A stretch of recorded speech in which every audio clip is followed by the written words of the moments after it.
And welcome back to another Project Assemble live stream with myself, Dwayne the Captain Coffee, and Nate from Thwip Media. How you doing, my friend? Doing well. What about you?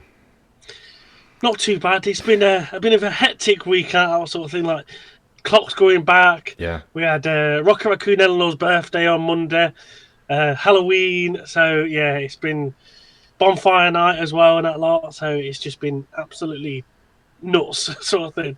It's been coming out in. But how you doing, my friend?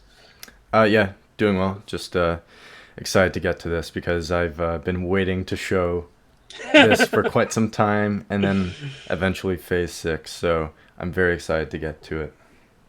Oh, tell me about it. I'm really looking forward to showing you some of my surprises that after the events of House of M and the end of my Phase 4 and that lot, I'll be really interested to show you what we've got coming over here on Marvel Mad and the Phase 5 and that lot. But again, as always, have we got an icebreaker question? I don't, but there was the recent news, obviously, that Sizzle Reel dropped. Was it last week that Marvel was teasing all their TV content coming next year? What are your thoughts on all of that coming when they said they're scaling back on their content release, and then they're dropping like, what, 10 shows next year in addition to the movies? So it's a packed year. We're going to feast well next year. And that's what I was thinking when I first seen them all that lot. I was like, Jesus, I'm looking forward to it, but it reminds me a hell of a lot like the COVID year, Yeah. where they literally just rammed it all there. Here's everything. 2022. The quality. Was it 2022? I thought it was That was the COVID year where loads. like you had Doctor Strange, Moon Knight, Miss Marvel, She-Hulk. Yeah, oh, right. There was all of that. It was a really, really packed year that year. I'm just hoping they've not spread themselves too thin. That's what I'm really worried about now. Like, as long as the quality is still going to be there, because what we've seen, it looks like the quality really is still there. Yeah. But I'm just hoping they're not going to mess. Daredevil can't mess up. Yeah. Bloody Definitely. Marvel Zombies. I really hope they don't mess that up. It's just. What was it? Ironheart as well. Yeah. That's God, I don't know June. what to expect from that. Yeah, it's. Yeah. Well, what do you think about it all? I mean, regardless, I'm gonna watch all of it Oh because yeah, yeah, it's like we went all of this year just with one MCU project. Well, we'll get What If in December, but for major projects, we've only got Deadpool this year. So mm, I think next year with the movies and all those shows, I think people will have a variety of what to choose. Like I don't know if you oh have to watch everything, because you've got like Eyes of Wakanda. That's an anthology, so it's not really connected to anything going forward. yeah, But it does have connections to the history of the MCU. Obviously, Daredevil, super excited for that. What we've seen so far from that looks awesome. yeah. With the Punisher and Fisk and fighting Bullseye, it looks so good. Mm. I'm thinking later. I'm interested to see what they're doing with Wonder Man because Yeah, that one it's reminding me of She-Hulk. Like it's yes, like it does look very is he daft. is Wonder Man actually like the superhero, or is it just a movie role of a superhero Yeah. that he's auditioning for, and he's not actually a hero, but he's playing a hero in like a movie in that universe? Hmm. That's what Yeah. I think will be really interesting to see, and he's a great actor, so I can't wait to see Yeah. him in that. And we got Trevor Slattery coming back in that I know that was franchise really too. a completely like left field thing. Like, where the hell's he coming back from? Why is he there? What was going on for He's an that? actor, so I guess he's mentoring Well, him. yeah, yeah. I wonder if we'll get what's his name, Morris from Shang Chi with him, Oh, the yeah, yeah. walking like pillow. Oh, I didn't even think of that, to be honest. Yeah, yeah. That'll be another bleeding one as well. But yeah, honestly, yeah, next year we're going to eat some rotten. It's just Yeah, so, so good now. Hopefully, I think, is it next year? We have the Wolverine game. Is it next year? that's when it's rumored to be releasing. Yeah, Please, hopefully. please. Oh, can't wait to play that bad boy as well. That Yeah, lot. we need our first Right. official trailer for that. Yes, yes, definitely that lot. If we're not going to get no bleeding DLCs for sodding Spider Man, we need that bad boy coming around sooner or Yeah, later. That lot. Right. Anyway, let's crack on then. I'll show you my phase five first, and then obviously we'll transfer it over to Nate for his phase five. And if you want to see his presentation and yeah, the whole shebang, go over to his stream and you'll see it all. And that lot. Or me, I'm just my little boy with me little notepad and pen, that sort of thing, all my notes. classic way. Right, anyway. Yeah, old school way, that lot. Right, anyway. It is going to my first film of Phase 5, which is Captain Britain. Okay, straight Now, into it then. now I've been clamouring for a Captain Britain film for donkeys, so I thought let's get it off the bat straight away, sort of thing.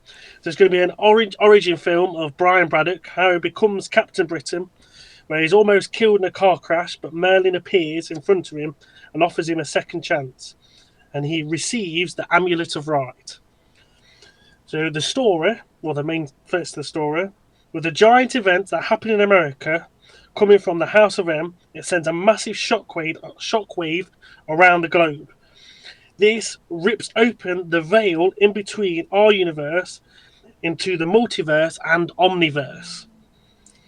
The main villain is going to be Morgan Le Fay, and she's Oh, going to use her yeah she's going to use her powers to control the blast that has come through, radiated from there, siphon some of that power, and take over our universe as well as the multiverse. But obviously, she gets confronted by Captain Britain. But also, now that the multiverse has been opened up, she gets confronted by the Captain Britain Corps, which I'm gonna, because it was a mouthful to name and it was doing my head in. I've just called it the Cap Corps, which I thought was quite nice.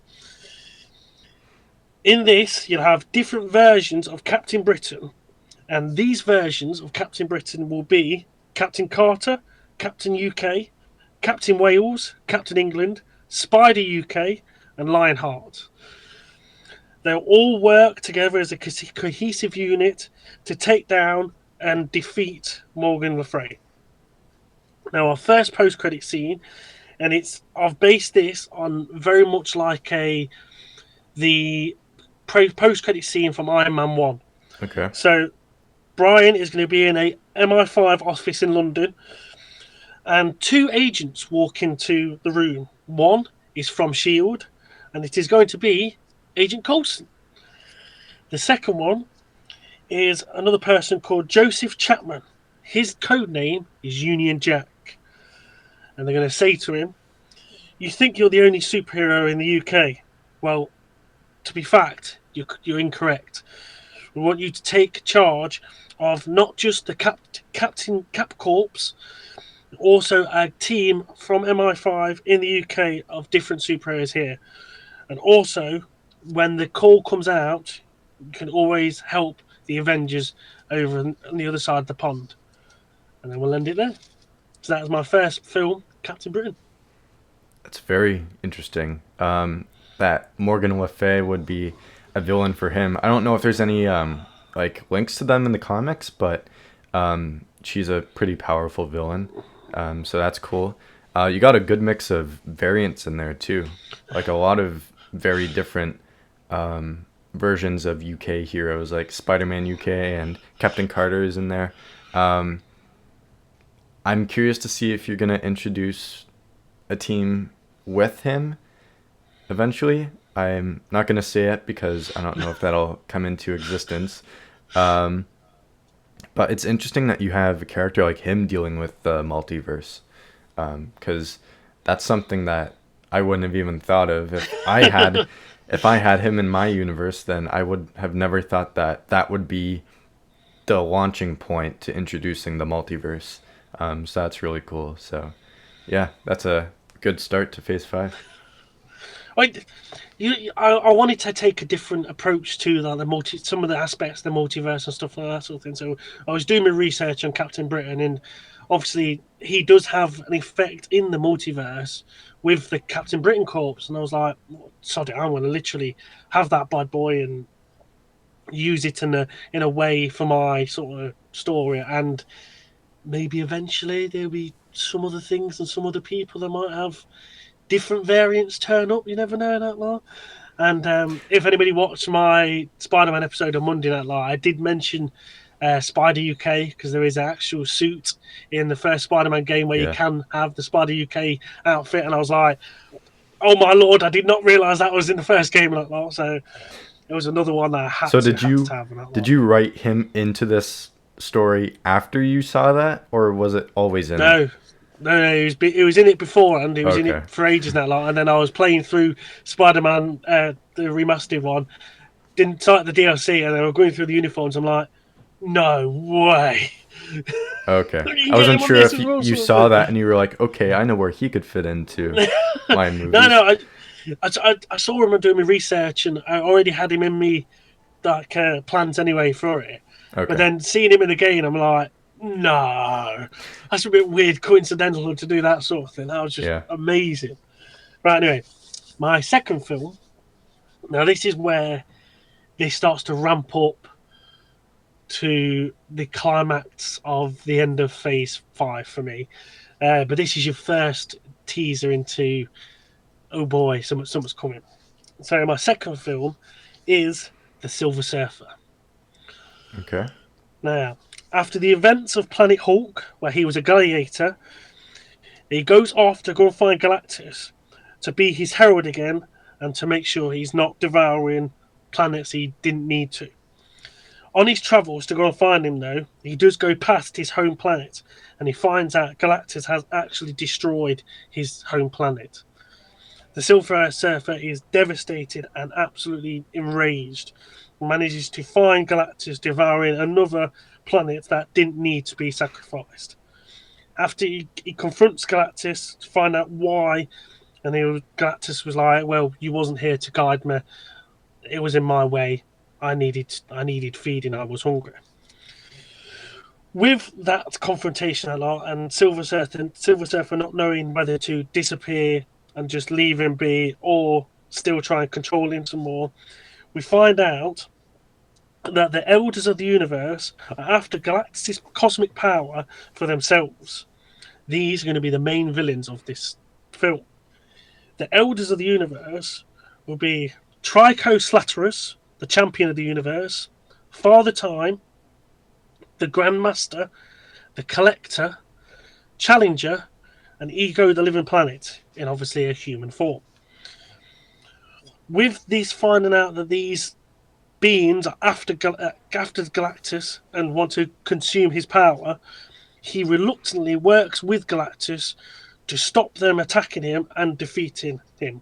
But in doing so, they do kill the Challenger and Tricro. But the other big name ones like Ego, the Collector, and the Grandmaster disappear, but leave him a warning saying they will be back, maybe not to confront him, but they'll be back somewhere, somehow, but that he will never know where they are.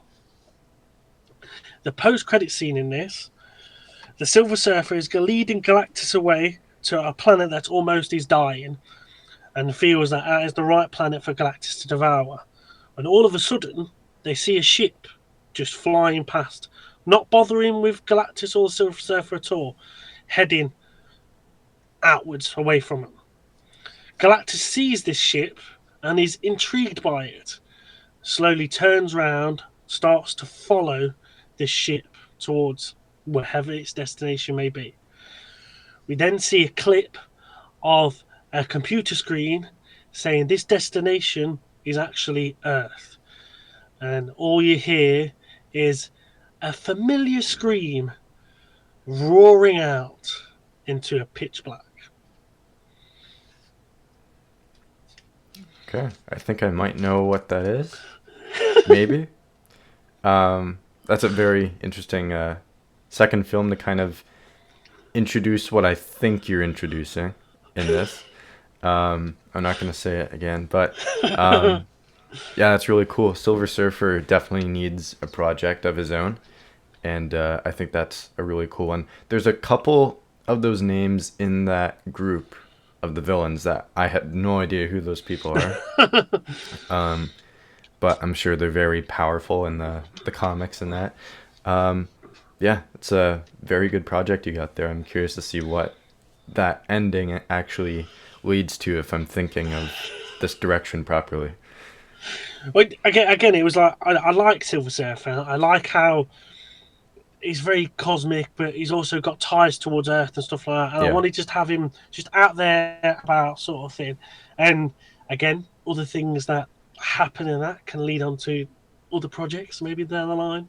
But again, I didn't want to just have he's going up against Galactus and the fight Galactus sort of thing. I wanted to have his own individual like villains he has to sort out sort of thing. Yeah. And as again doing my research on Silver Surfer and stuff like that, I seen these elders of the universe, and I was like, oh, hang on a minute, I could use them sort of thing, and then manipulate them into being these villains. Because again, in the comics, they do all these characters do want to go after Galactus' power.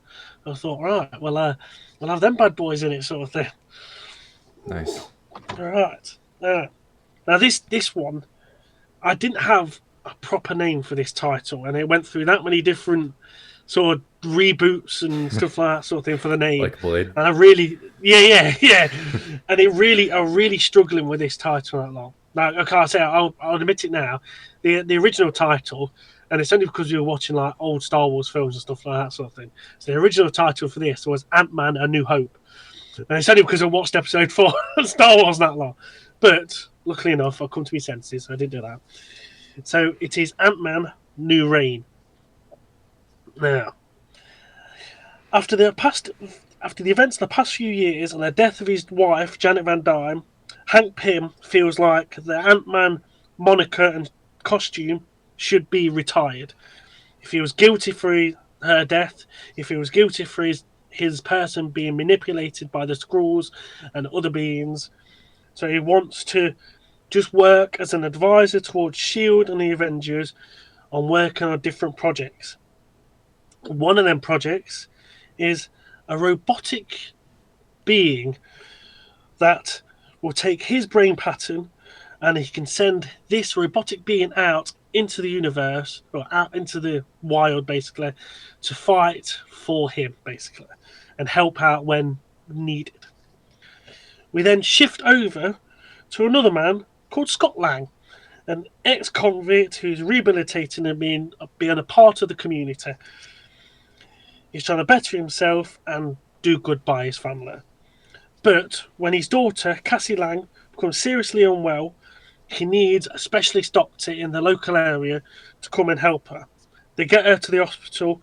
He tries to find the doctor, but then finds out that the doctor has actually been kidnapped. We don't know where he is or anything like that. So he has to go back to his underground ways to try and find out what happened to the doctor and how he can retrieve him and basically get him back. We find out that the doctor is being, pardon me, the doctor is being held at a place called Cross Technological Enterprises. Him having rumours and noticing and hearing that the Ant-Man suit has been decommissioned basically and not being used, he thinks to himself he's going to have to go back to his old thieving ways and break in to Hank Pym's buildings and offices. He manages to break in and steal the Ant-Man suit, clumsily and very comically using it to manage to get out and then getting in to Cross Technological Enterprises. He goes through the buildings, works his way there, and all of a sudden he comes in to face this person called Darian Cross. He comes face to face with an old rival of Hank Pym. At first, he thinks it is Hank coming back to steal some more of his technology, which obviously is not. He reveals himself to be Scott Lang, having not got a clue who he is, and then asking that he needs to retrieve this doctor, but asking why this doctor is there. He finds out that the doctor had to perform a heart-saving surgery on Darian Cross before he died himself. But because he kidnapped him and did it illegally, he was about to end the doctor's life and make sure nobody else, he could tell nobody else.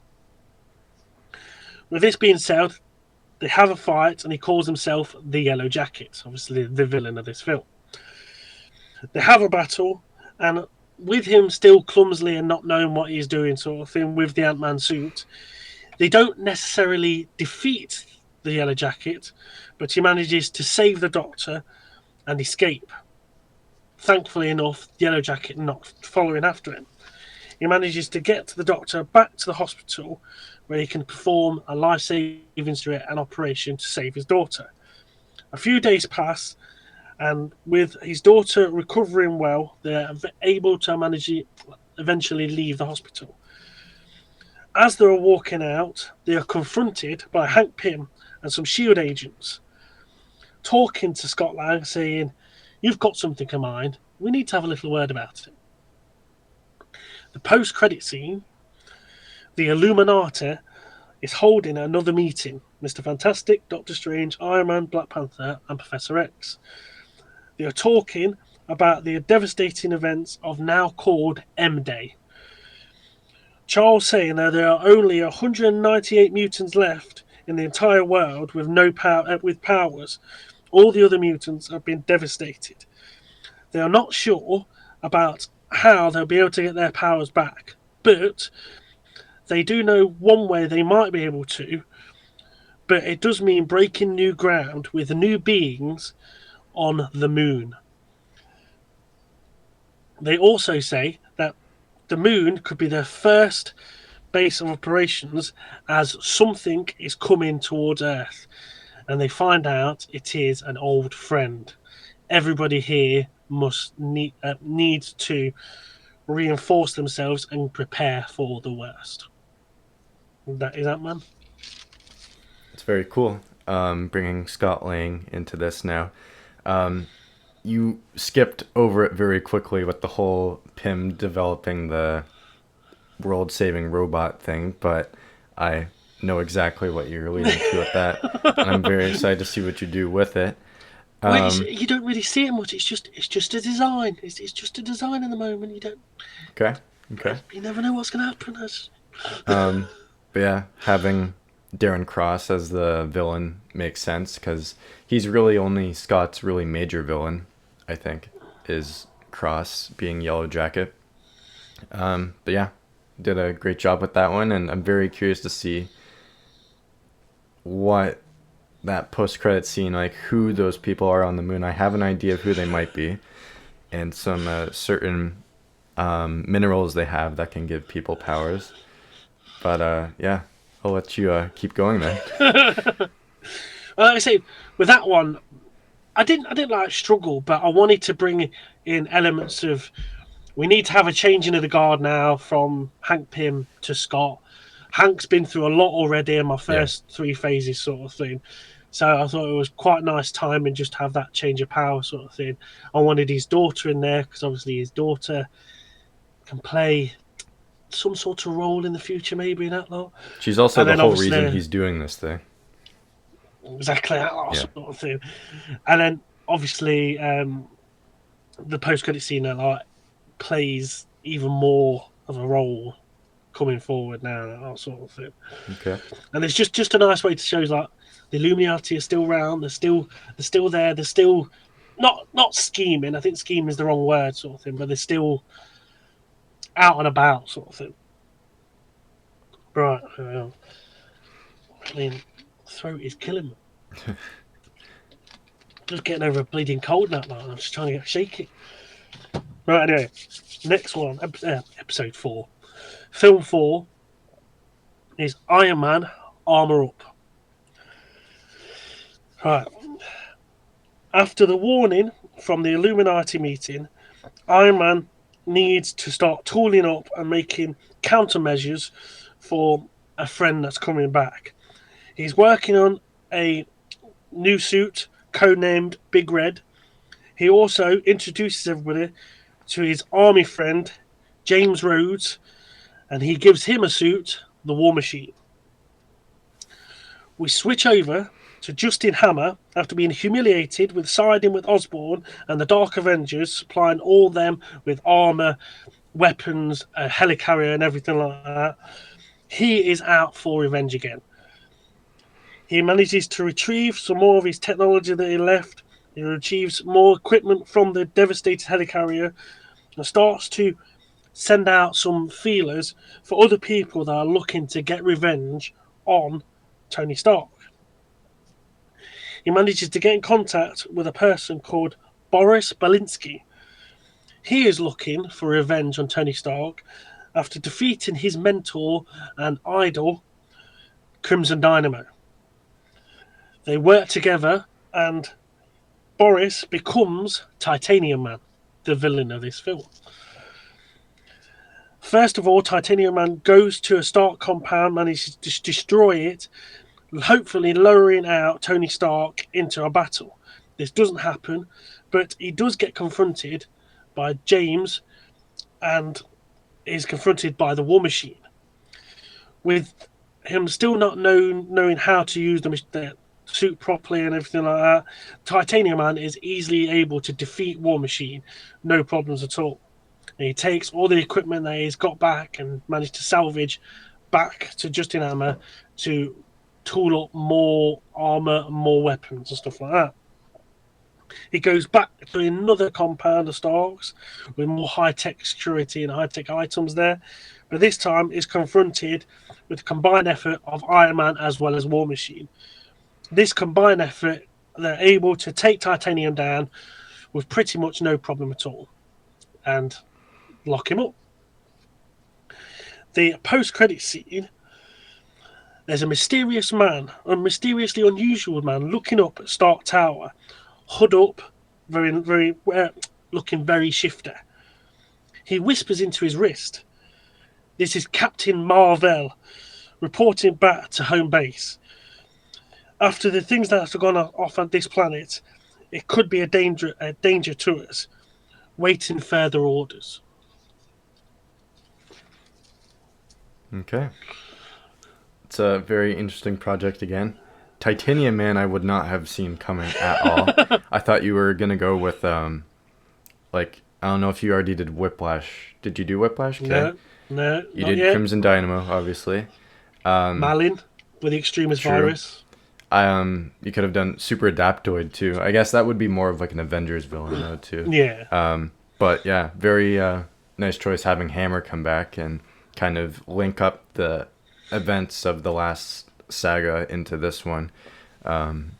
Obviously, that still holds an impact going forward, and bringing Rhodey into it, that's cool.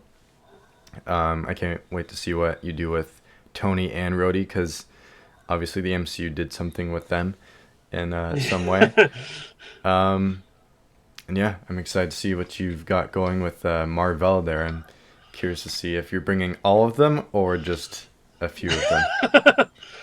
Well, some might be making more of a recent appearance than others, and some others might be waiting a bit further down the line. But yeah, again with Marvel as well. He's just a character that I've really liked for a long time, and he will be having a role to play eventually, sort of thing.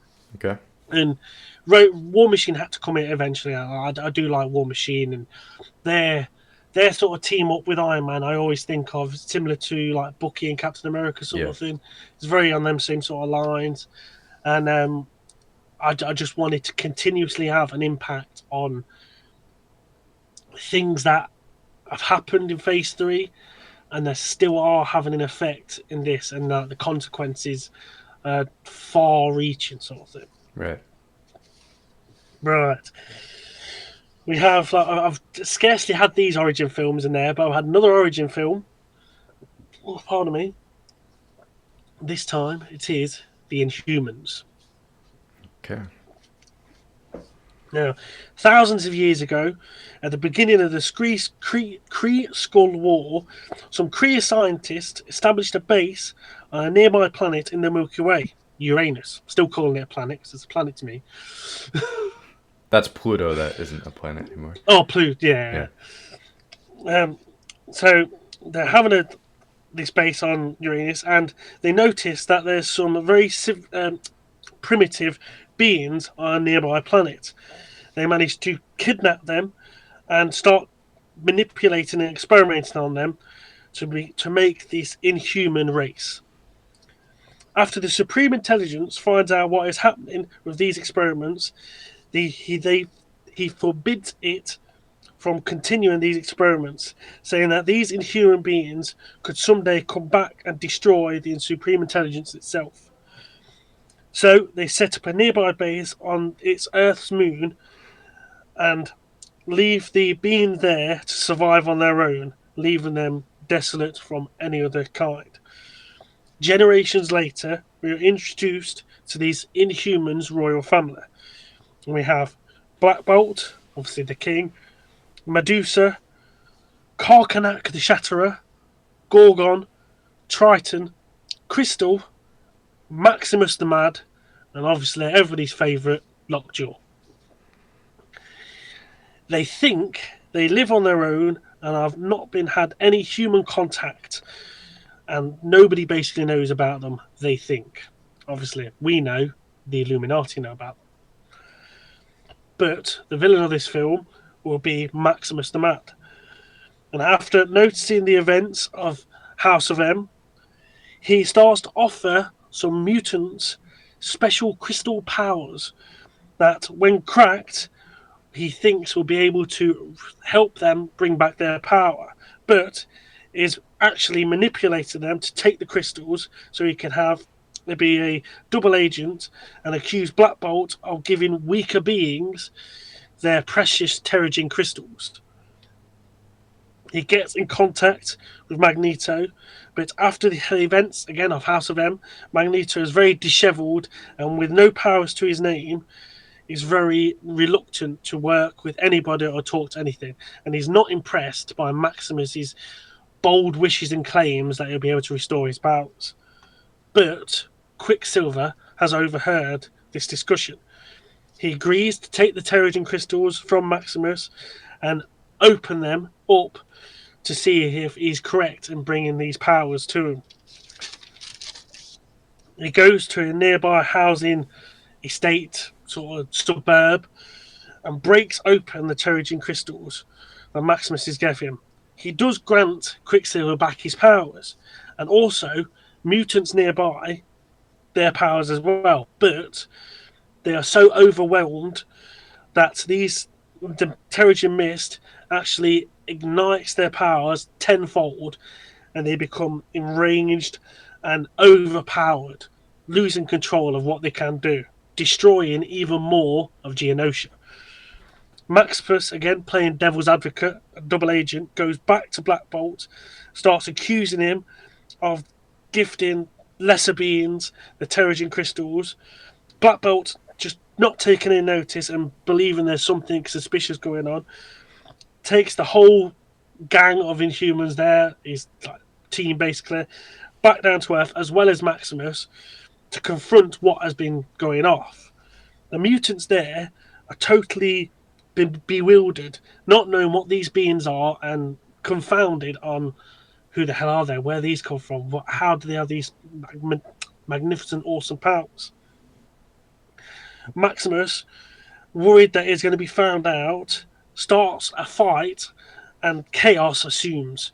There's fighting, they're attacking each other, and Maximus tries to escape and leave with the remaining crystals that have been left in Geonosia with Quicksilver.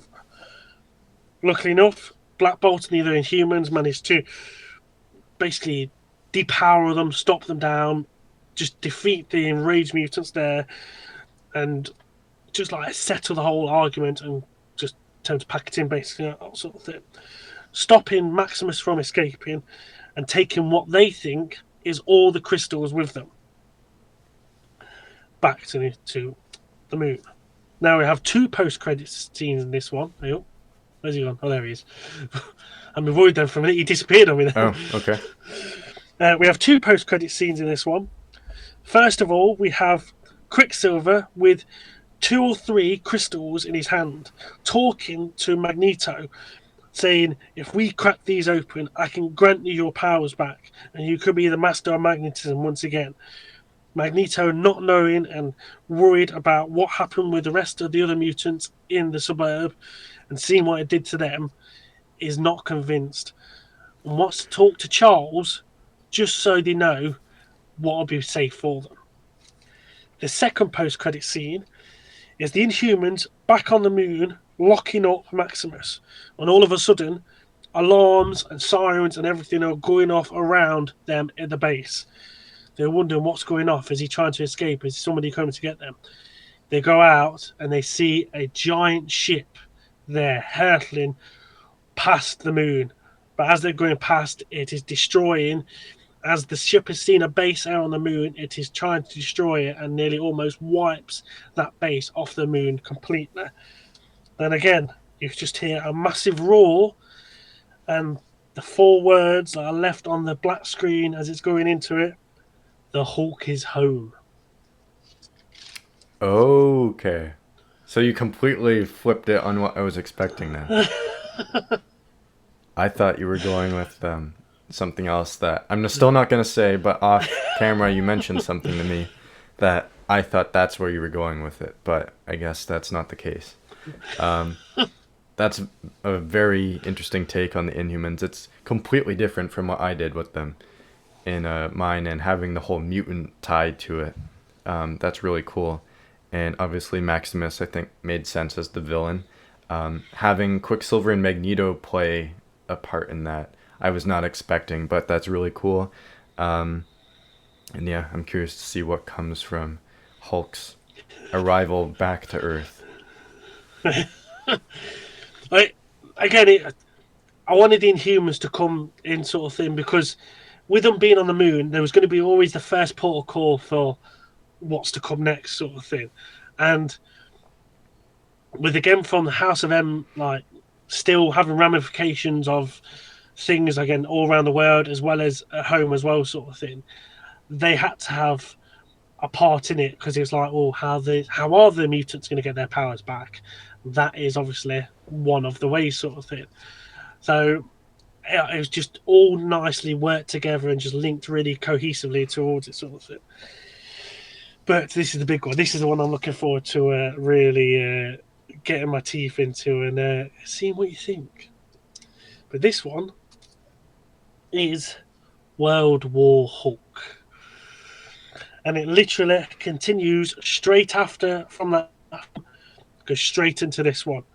We start off with a massive, intense battle on the moon, and the Hulk, after years and years of being away, absorbing all this radiating cosmic and like power from above, easily manages to defeat Black Bolt, manages to defeat Medusa, manages to defeat all of them, and their base on the moon is literally wiped out. It is no more. He makes his way to Manhattan and announces basically to New York and the world that he wants the Illuminati here in front of him to answer for their crimes. He goes off to the X Mansion, but only finds a skeleton crew with actual powers still left there. The only ones left at the X Mansion that have got powers is obviously Professor X, Jean Grey, Wolverine, Colossus, and Cyclops. He defeats them all, still in this massive rage. He defeats them all, but stops before killing any of them because after he finds out from Professor X the events that happened beforehand, he thinks that they've not deserved, they have suffered enough, and they are already feeling enough pain to last them thousands of years with the mutant kind being decimated. So he leaves them to be sort of thing. He's done. He's done what he wanted to do. The X Men are just, yeah, just knackered sort of thing. He goes back to Manhattan, and here he gets confronted by the new Avengers. Now, some of these members are still trying to figure out who the Illuminati are, what the hell's going off, sort of thing. But he's confronted by Captain America, Daredevil, Spider Man, Luke Cage, now in the Avengers. Obviously, Thor, who pulls up the biggest fight with them all. Obviously, Black Panther, he knows what's going on, but doesn't say anything yet.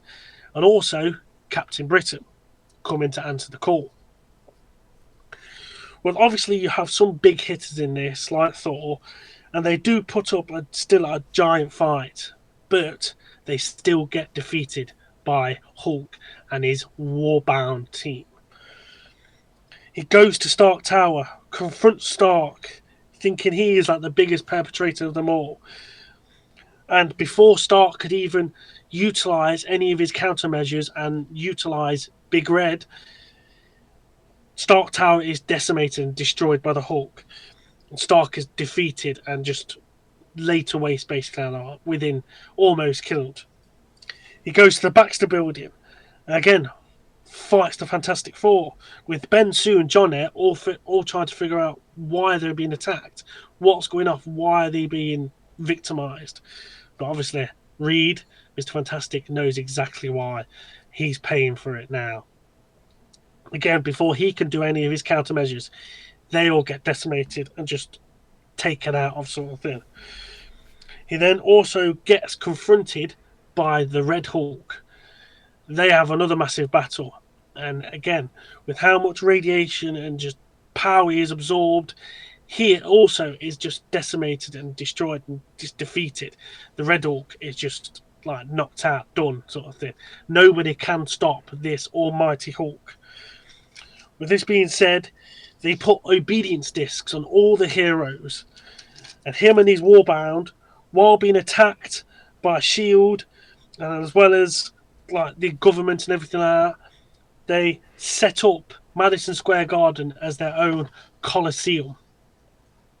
Before they can do anything while they're building all this up, though, Doctor Strange appears in front of him and tries to stop the Hulk and his warband like that, but he has gone to desperate measures and has actually teamed up and been transformed with a demon called Zom. Doctor Strange and Zom have combined together to use both of their powers to try and stop Hulk.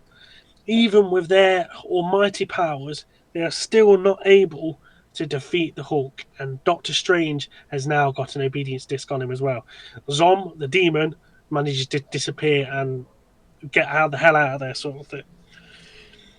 He announces, Christ, he announces to everybody that there does not need to be any death. There just needs to be this team to what's the word? Answer for their crimes against what has happened to the Hulk. And he first sets them all, Doctor Strange, Iron Man, Black Panther, Mr. Fantastic, sets them all in a Colosseum and has to first defeat an alien tentacle monster they're brought with him. Firstly, to prove their worth, and actually, if they think they're the smartest people around, they could try and be the strongest. They defeat the monster, but then tells them, "You four I must fight amongst yourselves now in a battle to the death. Only the last one left can be worthy of being the actual strongest out of you mere mortals." With the combined effort of Tony Stark and Reed Richards, they managed to use their intelligence and powers to take off the obedience disc of them four around them and start to act on their countermeasures. Tony Stark calls down his Hulkbuster and starts to battle the Hulk in his Hulkbuster, as well as satellite beams shooting down at the Hulk at the same time. Reed Richards manages to pull out this hidden gun that he had with him, which is a radiation gun, trying to absorb all the radiation from the Hulk and trying to make him depowered. With these things all going on, as well as Doctor Strange and Black Panther attacking him at the same time, they managed to bring the Hulk back down into being Bruce Banner. The Hulk's warbound, now seeing this mere mortal Bruce Banner, is totally enraged. What is this mere mortal doing where our Hulk should have standed? And they go to attack Bruce Banner. Luckily enough, though, in the stands, there's a close friend of Bruce Banner there, trying to get towards him. It is Rick Jones. He climbs over the barrier to try and get to Bruce to say, "What are you doing? Why are you starting all this? What's going off?" And then, as he sees Mika, one from the Warbound, tries to attack the Hulk, Rick Jones pushes Bruce out of the way, and he actually gets hurt and mortally wounded himself. This enrages Bruce again, and he powers back up. While they're fighting, Mika explains that back on the planet of Sakaar, it wasn't the Illuminati. It was their fault of destroying the ship and blowing up his queen and everything. It was actually the part of the Red Guard that was there. They planted a bomb at the ship and was waiting for the perfect time to kill them all. Bruce, enraged that Mika knew this all along and didn't stop it, asks why, and Mika just says, "I like it when you're angry. I wanted you to continue destroying." Bruce, just absolutely miffed with this, kills Mika where he stands. He's just squished like mud on the floor. This again brings back up Iron Man, Doctor Strange, and the Illuminati itself, and they reignite with the satellite beams, the Hulkbusters, and everything, just all out attack on the Hulk itself to try and depower him, calm him down, and just stop him where he stands again. And eventually, again, they manage to stop him and depower him. They put the Hulk into custody as well as his warband and remove all the obedience discs from the heroes. A few days later, we find Bruce Banner 10 miles underground in a shield base and his own prison, where the Hulk with a warband as well are also in other shield bases around the country, all in custody. They hope that is the end of the Hulk. The first post-credit scene is we see just a random planet off in the distance, just living their best life, just carrying on as it was, sort of thing. All of a sudden, there's just fire in the sky, not knowing what the hell's going off or anything like that. Then the planet gets decimated, and this fiery being just flies off into the distance, off to where it is heading. Our second post-credit scene, we see this teenage girl waking up from a so-called nightmare. Her name is Hope Summers. She's looking around, and then all of a sudden, there's a flash in her mind. And then we have a side-by-side picture of Hope Summers with Jean Grey. Hope Summers with a massive grin on her face. Jean Grey with a just tears, crying, and everything. And they both scream out at the same time, "It's coming for me." And that's it. That is the end of my Phase 5. It's a very big event to end it on. I'm curious to see what you do going forward, but that was really cool. Having Hulk literally like bring the Illuminati to their knees and like have them, have to fight each other and make them prove their worth to the world. Basically, I think that's really cool. So yeah, that's a very great way to end Phase 5. I'm curious to see what you've got for the Phase I 6.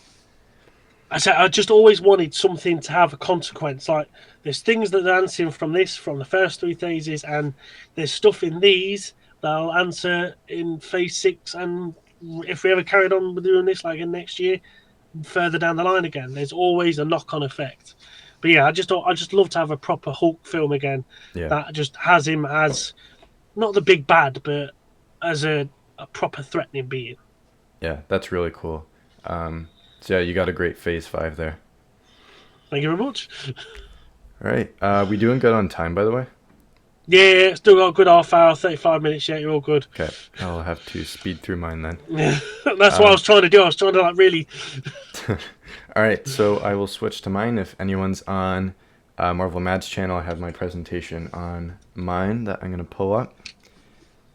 All right, so you should be able to see the thumbnail there.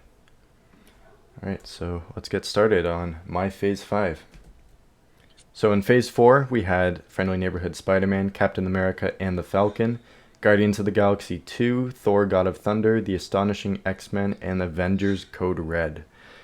So obviously with Avengers, the Red Skull has released a bioweapon on Washington, D.C. and has killed many people. It wasn't on the effect he wanted, but there is a broken country right now. So starting with Phase 5, to kick it all off, Doctor Strange 2. So the villain in this one, Mephisto. Oh, So the plot, Doctor Strange battles Mephisto, who is corrupting different timelines to bend reality to his will. As Strange fights across fractured dimensions, he realizes that the stakes are far greater than he imagined, with consequences that will ripple across all of existence. So eventually, Strange will trap Mephisto outside of the time stream. He just opens up a portal basically and throws him out, and he can't touch the multiverse anymore. First post-credit scene, actually the only one. Strange sits in the Sanctum Sanctorum when Wong enters the room. He tells Strange that the Shard of Eternity is emitting strong energy readings and he needs to investigate. When Strange places his hand on it, he sees horrific visions of timelines across the multiverse shattering, causing a great sense of terror within him. Mephisto was only the beginning. Something far more dangerous is out there. yes, sod. So that is Doctor Strange 2. Very brief, but I think it's cool. That's so nice. That is that. Yeah, what is heading towards you, lot? Oh boy, I've literally got like the image of like looking at a different thing. It's just all crumbling like in What If, like season 1 and 2 with a little hexagon thing. It's just all destroying it. It's just so cool. But yeah, it's a good. Again, Mephisto. I love Mephisto needs to have a leading B in Yeah, something like that. But he's dropped they've dropped the ball on that twice now. But yeah, just a bit, yeah. that's nice. Yeah, that Like, is nice. they've come close, but nothing They've really named him. so That's far. what winds you up as well. They've named him. He's there, obviously. Yeah. So why say it? Just so cool. But yeah, that's a really nice opening. That is really nice. All right, so moving on. The next one, the West Coast Avengers. Oh damn! Okay. Yep, this is the one that I thought you Oh would not get at all. All no, right, not a chance. the villain in this one is the Mandarin. Ooh. As the United States struggles to recover from Hydra's devastating bioweapon attack, the Avengers split into two factions to restore order across the divided nation. On the West Coast, the Mandarin, a cunning warlord and political tactician, seizes this moment of weakness to expand his power. The West Coast Avengers must band together to stop him before he takes control of the fractured country.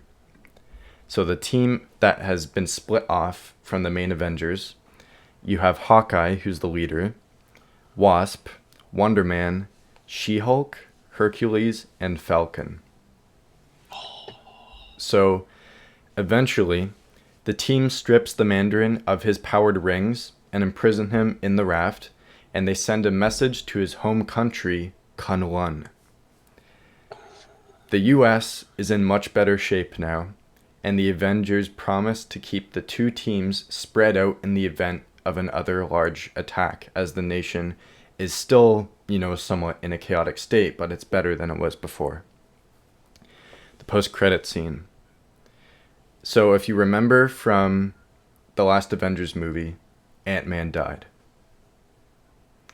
Hawkeye sits at the HQ's main computer when he receives a transmission from Nick Fury. He tells him that he immediately needs him at S.H.I.E.L.D.'s new base. Fury says, "It's Hank, Clint. The coroner says he's changed." Clint stands. "I'm on my way."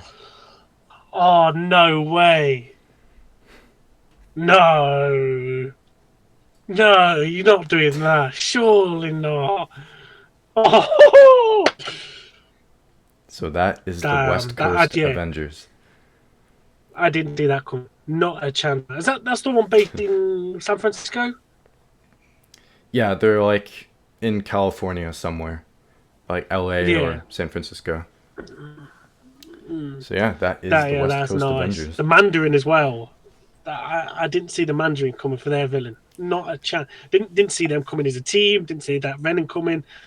That's nice. That's Yeah, I really wanted to have nice. him as kind of like a political tyrant, basically. He's just Mm. he sees this opportunity and says, "I can expand my empire here. I'm going to take this chance."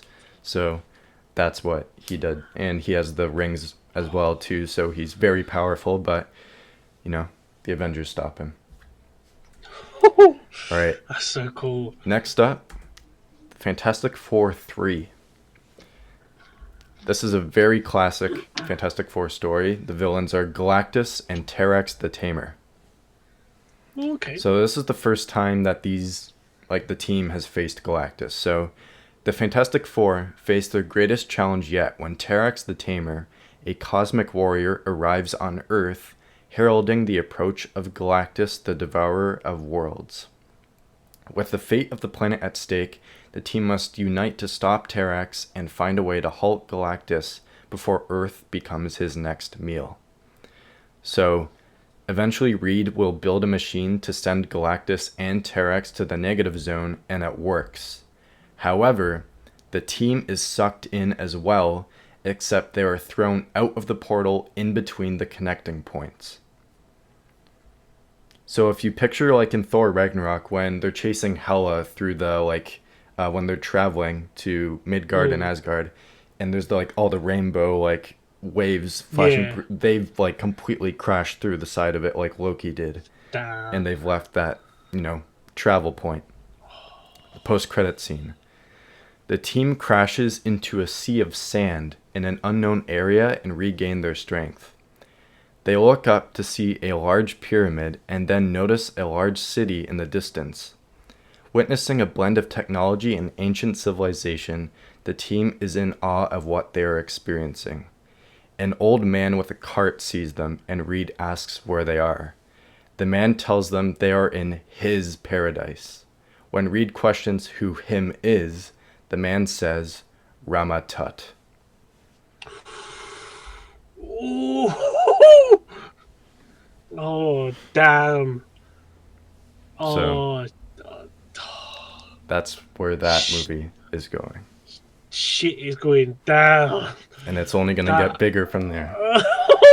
Oh, dear me. That's nice. I've never heard of the other bloke with Galactus, though. Never Terrax? heard of him before. Yeah. You'd know him if you saw him. Oh, Yeah. He's got he's, Darkseid from DC? yeah. He kind of looks like that. Oh, okay. Yeah, he's got a red suit, but his face is kind of like Darkseid. Oh, okay. Yeah, I'll probably recognise him, seen it properly out, sort of thing. But yeah, damn. Yeah, so That's big things are nice. coming. Yeah, just a bit. Jesus wept. All right, the That's so next one. good. Ultimate X-Men. Ooh, okay. The villains in this one are Bolivar Trask and the Sentinels. Obviously set up from Astonishing X-Men. So Bolivar Trask's lethal sentinels are unleashed with one goal: to eradicate mutants from the face of the Earth. As Trask's threat grows, the X-Men are forced into an uneasy alliance with Magneto and his Brotherhood of Mutants, joining forces to combat the machines that threaten their survival in the future of all mutants. So Charles and Magneto do agree to work together, but Charles really pushes that they don't take extreme measures like killing. So Magneto reluctantly agrees to this. Trask is imprisoned and the Sentinels are destroyed. However, Angel and Thunderbird are killed in the fight. The mutants mourn their loss together, and Magneto pushes that if Trask were killed sooner, then they wouldn't have died, causing Magneto to be like, if we had ended Trask before this even started, our brothers wouldn't have fallen, that kind of thing. So there's kind of some tension between the two of them at the end of this. Post-credit scene. Charles sits in the basement of the X Mansion with Angel and Thunderbird's bodies next to him. As he weeps, he looks up and notices that Angel has changed into a green alien. Oh no. Alarmed, Charles freezes and shouts for Beast. Hank, get Reed Richards on the phone immediately. Beast goes to Charles to tell him that Reed's signal couldn't be reached. Charles looks back at the mysterious sight. We need to tell the others. Now. Damn, oh, he's going there. He's going there. Oh, shit. So that is Oh, that's Ultimate brilliant. X-Men. Now I remember what you said about when I did Trask and that lot in my phase 4 and that. He's like, well, you beat me to the punch, so what's happening in my next phase? Yeah. I remember now, yeah. So, yeah, Oh, big so things are cool. coming for everyone. Damn. Oh, he's going there. Yeah, this next one Damn. I'm really excited about. I'm excited to see what you think of the post-credit scene. We got Daredevil, the Man Without Fear. So the villains in this are Kingpin and Bullseye. Obviously, something has happened. So both Kingpin and Bullseye are broken out of prison, launching a ruthless plan to eliminate Daredevil and Spider-Man. As Matt Murdock rushes to warn Spider-Man about the imminent danger, he's unexpectedly confronted by Elektra, forcing him to navigate the chaos of two lethal threats while grappling with unresolved feelings from his past. So Daredevil's got a lot on his plate right now. So Kingpin regains control of the criminal network in New York, and Bullseye and Matt have several fights together, one of them being at Midtown High after Bullseye sees Peter return to school after fighting crime alone. So he's like on the rooftop of the school, he's changing out of his Spider-Man outfit thinking no one's seeing him, but Bullseye's on the rooftop like next to the school, and he's like, okay, this kid is Spider-Man, I'm gonna take him out now. So so that happens. This is also an intimate look at Matt and Elektra's past and their differing ideologies. Elektra offers to help Matt take down Bullseye, resulting in Bullseye killing her. So you get that iconic panel with him shoving the Shit. whatever her blades are called through her chest. Bullseye is eventually stopped by Daredevil and Spider-Man, but Fisk remains in the city. So the post-credit scene. Matt and Peter are sitting in Central Park discussing the sacrifices of having a secret identity and being in a relationship when being a superhero, something that Peter is going through right now with Gwen. Matt's cell phone rings and he leaves Peter in the park. He goes to the Hell's Kitchen precinct where the police ask him to visit the coroner. When Matt tells them he already knows something is off, they explain that Elektra has changed form, causing confusion among them. As he is leaving the precinct, he detects multiple sensory readings that alarm him. Multiple people in the street are giving off abnormal heartbeats to humans and are speaking an alien language under their breaths. That's it. You're coming! You're coming!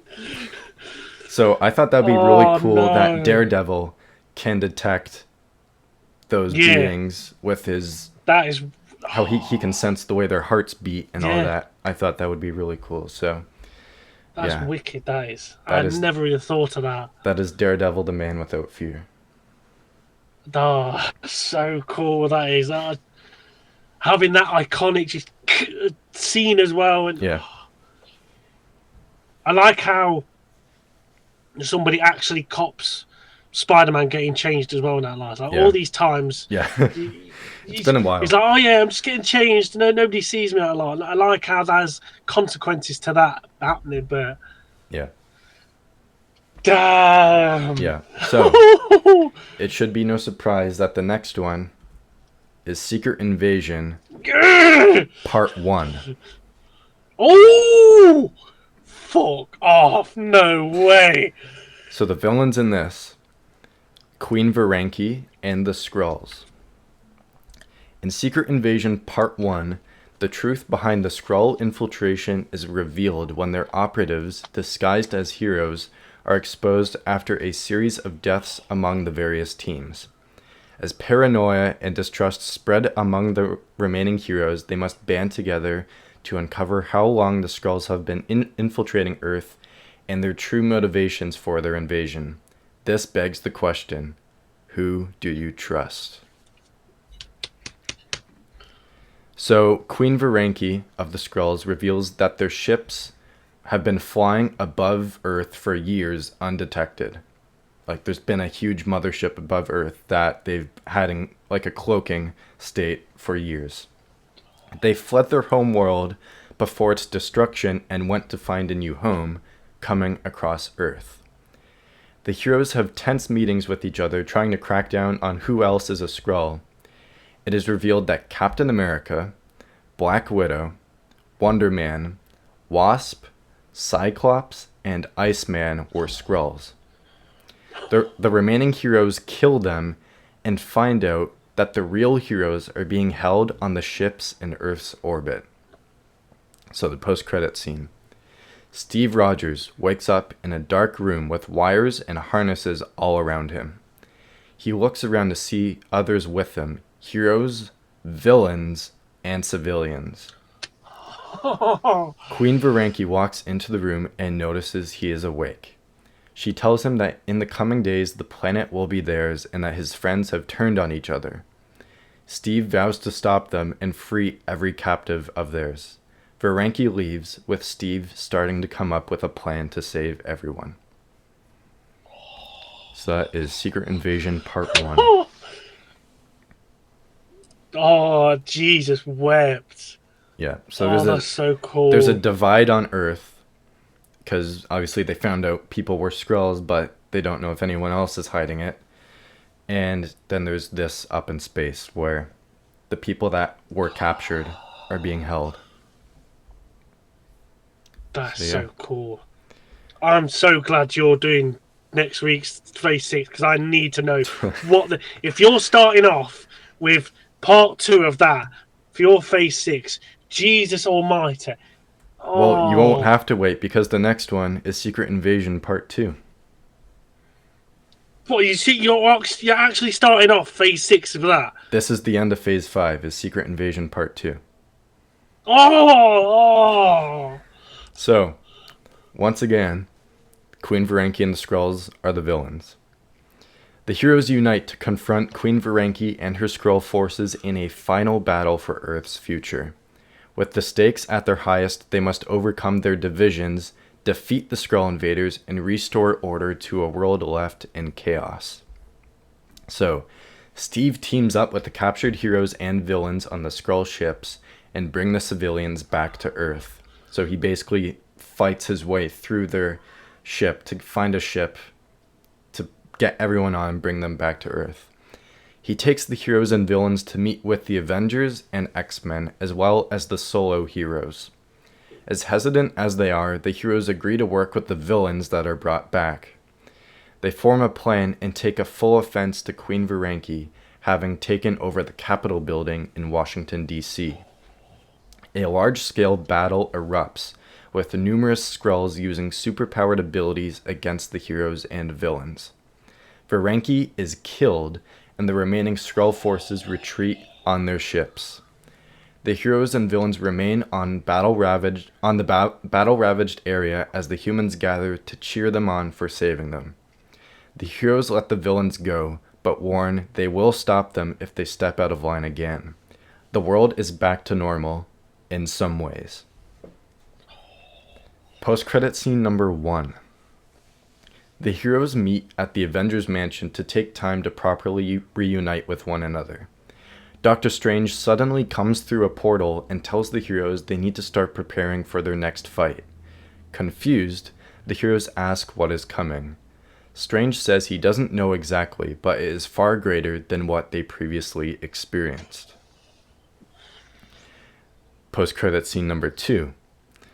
Multiple holographic screens show the events of Secret Invasion. We see from behind a throne as an unknown figure watches the events. This wasn't supposed to happen this way. They switched their screens in frustration to show numerous events of the past films, including moments from the cosmic saga. You all think you're in control of your world? You think this world, this universe, hails you? You think you've won? You all answered to me. Time answers to me. You'll soon know the true might of my power.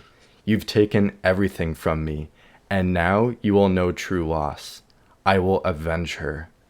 The figure stands and turns around, revealing themselves to us, Kang the Conqueror.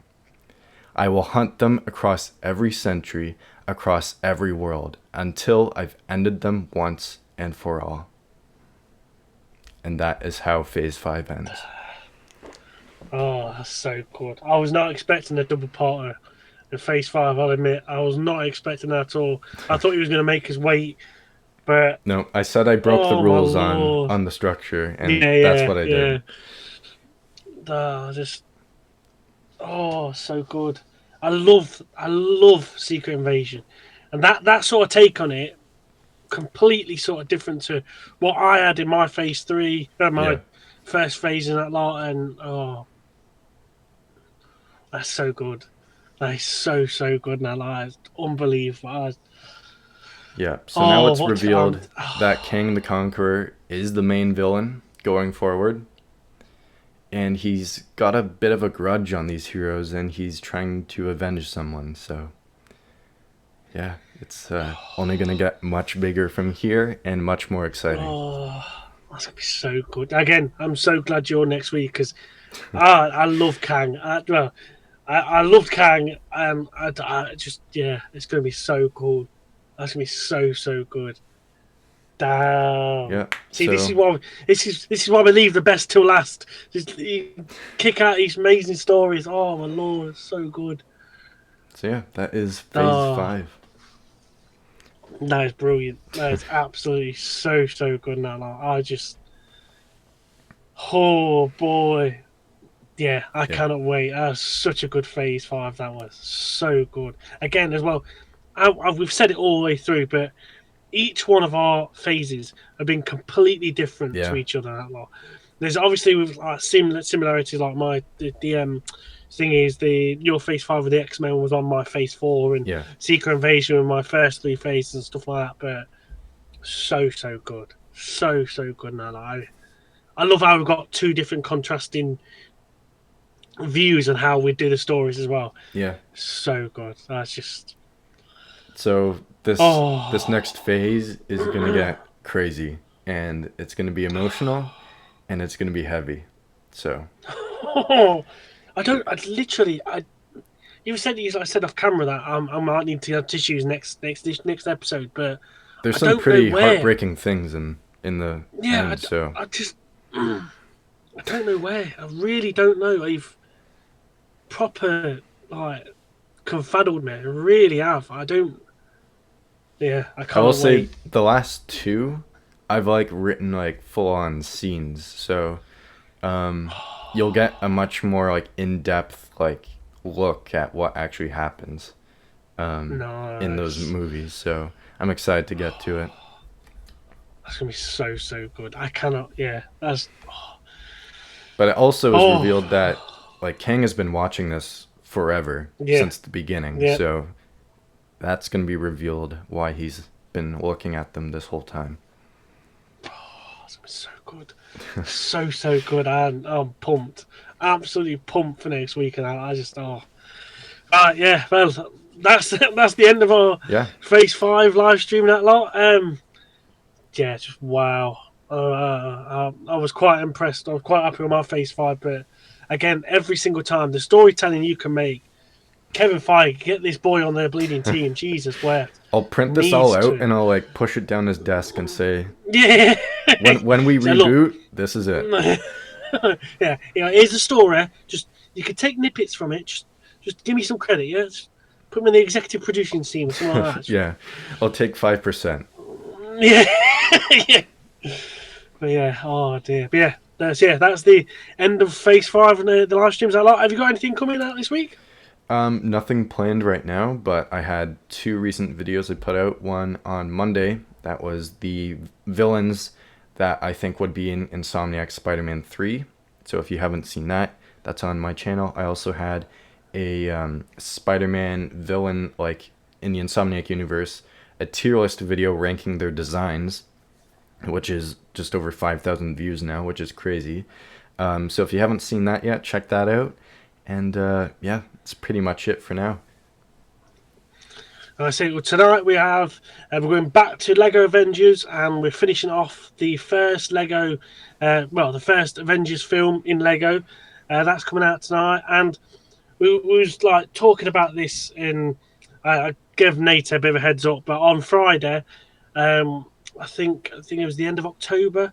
It was when we had our very first live stream, and I've got our editor Satboy Shaney on the job, and we've got a best bits and 1 year anniversary of the now named Project Assemble live streams, and just a thank you to everybody's coming to visit Project Assemble and the live streams and what we've done over the year. So the best bits are going to be out this Friday night, lot, and it should be a lot of like just brilliant stuff and daft bits and all sorts of stuff going off and that sort of thing. So yeah, definitely go and check that out on Fridays right out loud. But that is today's live stream. I'd like to say thank you very much for all joining. Thank you much for Nate for being an amazing storyteller and being on the brilliant journey with us as always. And we will see everybody who's watching again on another episode of Project Assemble. Thank you much, and goodbye, guys.